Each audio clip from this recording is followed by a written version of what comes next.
multiple types of two-part relationships. And as we discuss it today, I hope you see that a lot of what looks like different two-part connections are really the same two-part connection, this guy. Yep. We sort of talked about reification, and I want to start from scratch. That's not really the right term for what we're talking about. Reification is when you take some abstraction like society or the government, and we sort of treat it like it's a concrete thing. Like when we say, society teaches us this, or, the government hates me, or, the government really wants to stifle. Well, maybe there's some government agents that want to stifle particular factions, but the government isn't, it's not like that big monolithic creature that if you ever saw the movie Brazil, where Terry Gilliam does this vision of like this brick created monster that kind of represents that sort of vision. Yep. Well, that two-part structure that creates those kind of errors, that's kind of at the foundation of our thinking. And I don't want to go too far back into theories of mind. And I think did you happen to post that video on phenomenology? No, I did not post that. I posted a funny one. I did not post that video on phenomenology. We can do that here afterward also. Or go ahead and do it right now. And I want to distinguish between a different two-part structure, because phenomenology is all about like for example, and this is what I don't want to talk about. Do you want me to play the video real quick? Don't play it, but you might link it in the comments. Okay. Let's talk about the word red. Red is a feeling. Red is a direct experience that can't actually be described. Like we have this word to talk about the experience of red. We can describe things to each other like apples and sunsets and fires and sorry, excuse me. Whoa. The point is, the actual experience of red, the direct feeling, sorry about that. in their eyes and registers in the back of our brains. That feeling can't really be described. Like you can't capture that in words. All we can do is share the experience and talk about the experience, but the actual connection from red, like the feeling of red from something like an apple out in the world, I don't want to talk about that connection. That's the idea behind phenomenology, and there's a real philosophical question there. But that's not what I want to talk about. I want to talk about the feeling of red versus the name for it, because that's the basic issue with reification and with ideation. We have a symbol, and it connects up to some experience, and that's the foundation of our mind. And if we make a mistake philosophically in that connection between the experience and the symbol, it creates all sorts of havoc. So we have an experience and we decide to create a symbol for it, or wait a minute, and this is one of the sources of the ambiguity. Do we have a symbol for something and we use it to point at the experience? And for some experiences, our symbolism is built in. For example, the idea of a destination, or the idea of a boundary, or the ideas for the numbers 0 or 1 or 2. These are ideas that are sort of built into our heads, and we know they're built in because even like certain animals have these things built in. The idea of a trajectory or a destination.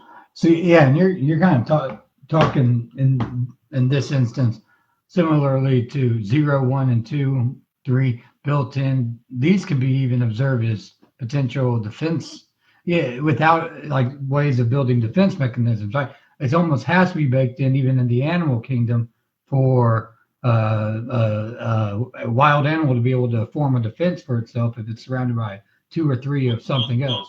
What you're talking about is the original experience of 1 or 2, which is, speaking of a conscious being, our first experience of a being is not usually ourselves.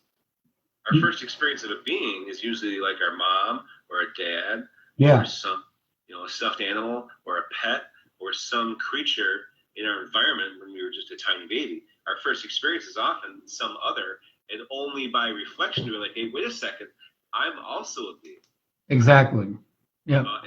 And that might be the original like two-part relationship that first puts us in contact with the universe in a real way, right? We have an experience of a shape and colors, and we hear the voice of our mom, and then she touches us and we feel it, and these like multiple sensations in this two-part structure reinforce each other and make us believe that our mom is real. And then as a side effect, oh well, we must be real as well. Like this two-part structure is kind of what creates our mind and creates our understanding of reality. But when we start talking about communication, now we're talking about the two-part structure that connects our symbols to our experiences. You were talking about earlier yesterday or something, General Pompey and this experience and symbol kind of conundrum, right? Well, General Pompey screwed this up. And his story is actually pretty fascinating. I don't know a whole lot about it, but I know the basic outlines. What it boils down to is he was a Roman general, and I want to say it was like somewhere in the ballpark of like 70 or 80 AD. I'm not sure. I'll have to check that. That's not really critical to the story. What's critical to the story is that the Romans, the Roman territory was monstrous. They were all the way up to England. They were across the Mediterranean a bit down into Africa. They were over up into Turkey, pushing to Istanbul, of course, all across Greece and Rome, and all over into like pushing into Spain. Like they were just freaking huge, and they had their roads and their boats and their bureaucracies that connected all up. And they ran into these yokels, these local tribes, these schmucks, and they kind of all had the same basic stories, mainly because it's Xerxes, and that's a different story. But the point is that they'd sort of gotten in the habit of doing the same thing that everybody else does, which is you demoralize these guys by killing all of their royal families and by desecrating all of their religious artifacts. Yeah. Just to give you an idea of a local example, that in the state of Michigan, it's still illegal to own bird parts 15 days after hunting season. Wow. And that's because the local Indians considered birds and feathers and talons important religious artifacts, part of their mythos about the birds and the Great Spirit. And so taking their bird artifacts away from them is a way that the authorities could show up and fuck up all the religious artifacts as a way to demoralize them. Like this is an ancient idea to demoralize your enemies by screwing up their religion, by desecrating their gods and desecrating their temples. All right, so General Pompey, this guy was amazing. This guy, every step he took was a step up. Like the whole time he was working, he picked the right side, he picked the right faction, he picked the right battle.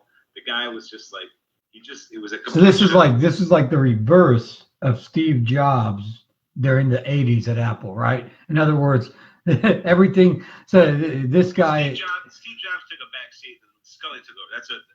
Let's not worry about Steve. Gotcha. Jobs. Yeah. Pompey was just like. I'm trying to give like a real world example. Let's compare it to Tiger Woods. Perfect. Tiger Woods kind of has done the same thing. Perfect. Right. Pompey, every step he took was a step up. Tiger Woods, he just won and won. He won like 18 in a row before he had that problem with his wife. One event. Well, Pompey, he defeated some Hebrews, and he decided that he was going to desecrate their temple. Oh man! Nobody had done to that point. The Hebrews were a little bit of a mystery.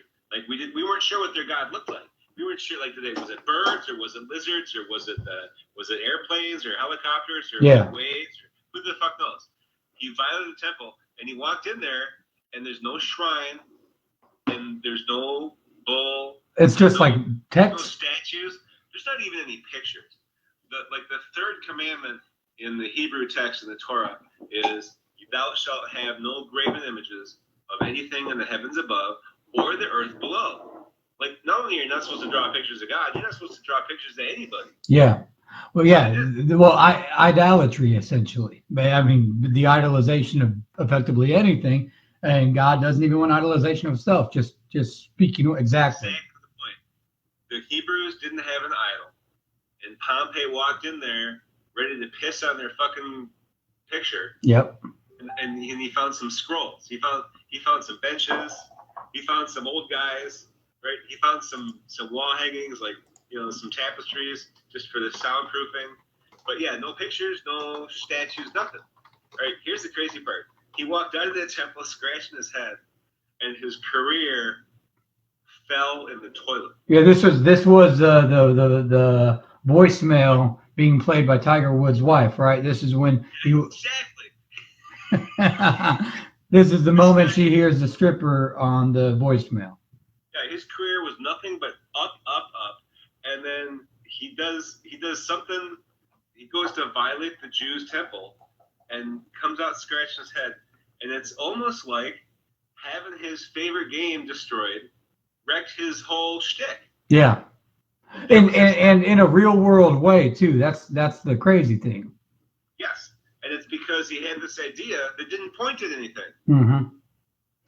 It was or the Jews, by having that abstract God, by having a God that was made out of pure ideas, made it immune to the Roman game. Yeah, exactly. And it's almost like it flipped around and demoralized Pompey. Effectively, and I think I understand what you're saying here with the misapplication of symbols with the reification error, because the successes he was experiencing, what Pompey that is, was based on an incorrect assertion or thought that it had to do with him and the way he could desecrate those idols, when he couldn't desecrate it, despite the fact that those symbols had nothing to do with his success. It flawed him so much, something within him caused the opposite to happen immediately. And he flawed because he himself had assigned certain realities to a thing that was not the case, reification error. I think that's all we can conclude. Yeah. But as far as I know, there's no reports from him where he's like, damn, that's totally, but this is like the moment. There's no ACL tear. There's not a situation where this guy has lost his career. It's just out of nowhere. He's been able to desecrate every temple. He's perfect in terms of overtaking other areas. He's perfect in battle. He's desecrating temples left and right. And then he goes to desecrate and bow, nothing to desecrate. Well, I'm not sure how much desecrating temples was about his career specifically, but that's a standard procedure and it had been since forever. Right. So he's just, so he's just still, so this is even worse than for him. So this isn't just, this is societal reification error situation, because he's just kind of doing the same symbolization that has been done before. Or maybe the Jews just got lucky, and because they had that rule, they happened to be immune to this particular game. Yeah, and even, well, and it could be Jews or anyone in that case, because his error in that sense, and where he acquired that error from. So in this case, it would, you're right, the symbolization and desecration, that goes back so long. So right, he. So here's I've written and read what the big mystery here is. Yeah. And this is the problem. Do we have a symbol, in other words, a word, YHWH, and there's no reality behind it? Or did Pompey have trouble because the reality of their belief had no symbol that he could screw up? Yeah. But here's the problem when you talk about Pompey and the abstract God. We have that two-part relation with a piece missing. Like, that's the mystery. Yeah, I see. That's the big philosophical question that we can't answer. Yeah. Is it that we have a God that we can't get anything out of? Or do we have a symbol for God and there's no, like, that's the mystery. Well, go ahead.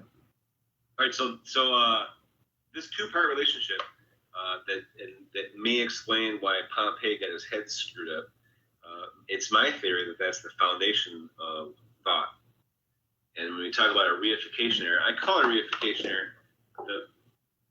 the right name, the better way to describe it is a confusion of our ideas with their objects. And to put in context with a couple people in now, like this is something that happens daily. I mean, in common conversations, correct? Oh yeah, all the time. And there's all sorts of different two-part ways to describe it. I say an idea and their object. An idea is something that's happening inside of our head. And there's an object to our idea, just like there's an object to a noun or an object to a sentence. We can think of it as a symbol that is not a symbol talking about some experience.